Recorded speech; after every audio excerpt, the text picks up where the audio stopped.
ہندوستان کی تو دباؤ پورا دباؤ ہے.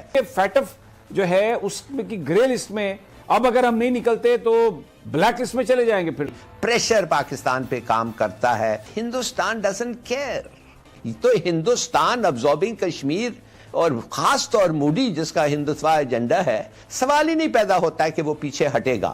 اور امریکہ کو بھی پتا ہے، روس کو بھی پتا ہے، چین کو بھی پتا ہے، ان اے سینس ہمیں بھی پتا ہے. Nehru's India versus Modi's India, secular India versus Hindutva India.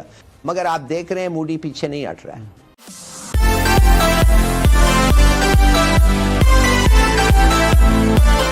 Pakistan has made major steps. کیا نہیں کیا ہے ہم نے؟ طالبان کو ٹیبل پہ لانا، طالبان کو اگری کرنا کہ سیریس ٹاکس ہوں، طالبان سے ایک ایشورنس لینا کہ ایک قسم کا سیز فائر بھی ہوگا، طالبان سے ویسٹرن ہاسٹیجز کو چھڑوانا. دیکھیے یہ بہت بڑی باتیں ہیں، اس میں ہمارا ہاتھ ڈائریکٹ ہاتھ ہے.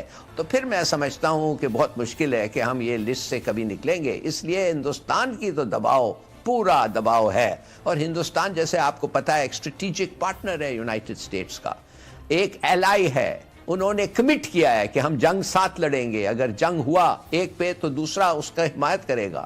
تو میرے خیال میں دیکھتے ہیں کیا ہوتا ہے.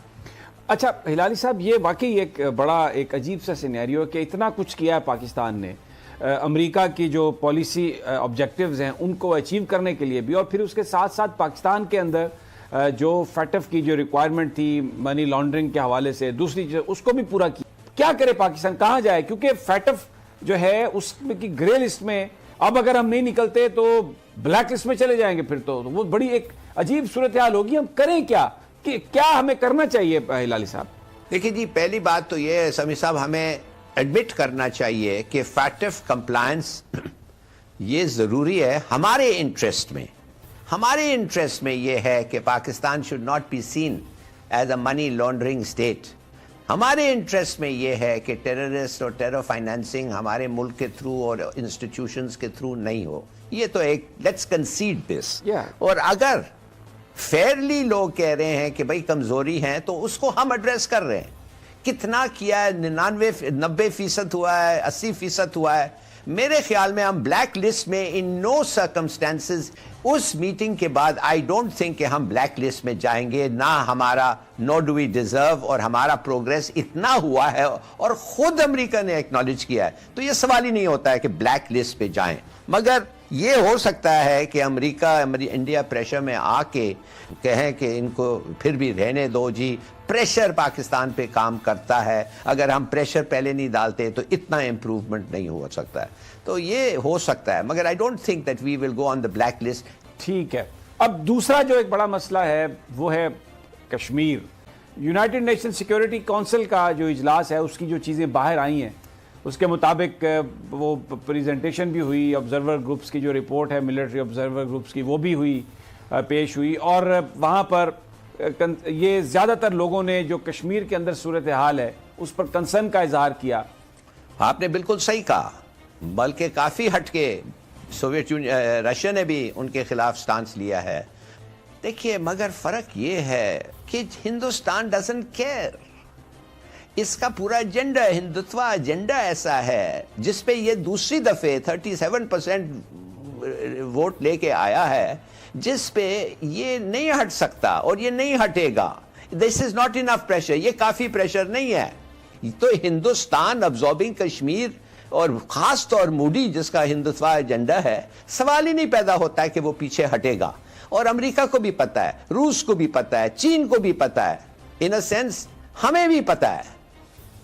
ہم جو بھی کہیں یہ پیچھے نہیں ہٹیں گے. اور بلکہ اب میں کہتا ہوں آپ کو لائکلی ہوڈ کیا ہے. لائکلی ہوڈ یہ ہے، دیکھیے ایک نیا سول وار ہو رہا ہے ہندوستان میں. انٹلیکچولی تو شروع ہو گیا ہے. Nehru's India versus Modi's India, secular India versus Hindutva India.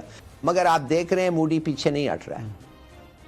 میں معاف کریے، ایک false flag operation Imran Khan اور صحیح کہہ رہا ہے، سچ کہہ رہا ہے کہ تیار کرو، تیار ہو. یہ اپنے آپ پہ پریشر ریلیف کرنے کے لیے ڈومیسٹکلی ایک فالس فلیگ آپریشن کرے گا. اور دیکھیے جتنے اپنے آپ کو اس نے تھاپی دیا ہے کہ میں نے بالاکوٹ میں جا کے پاکستان پراپر میں بومب کیا، حالانکہ وہ نیوکلیر پاور ہے، پھر بھی ایسی کچھ چیز کوشش کرے گا. تو اس وقت ہمارے جواب سے ہم تیار ہونا چاہیے.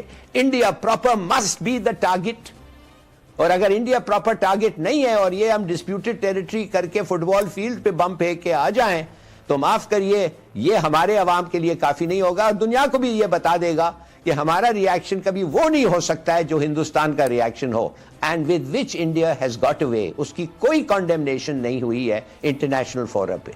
ہلالی صاحب، اب کشمیر کے اندر جو صورتحال ہے، اگر پاکستان کی طرف سے ایک ٹھیک ہے بیانات کی حد تک تو سپورٹ ہے، لیکن اگر کوئی میٹیریل سپورٹ نہیں جاتی جس سے ان کی زندگیوں میں کچھ تھوڑی سی آسانی ہو، تو کب تک وہ اس ساری چیز کو برداشت کریں گے؟ بچوں کا کیریئر ختم ہو گیا، پورے کے پورے خاندان جو ہیں وہ برباد ہو گئے. تو وہ یہ ہے بھارت بیسیکلی ان کی جو اس وقت جو پالیسی نظر آ رہی ہے کہ اس وقت تک انہیں بند رکھو جب تک یہ سیدھے نہ ہو جائیں. تو آپ سوچئے سمیع صاحب، جب اس پاکستان میں یہ سچویشن ایسا ہوا تھا تو مودی کے پارٹی RSS نے کیا کیا تھا؟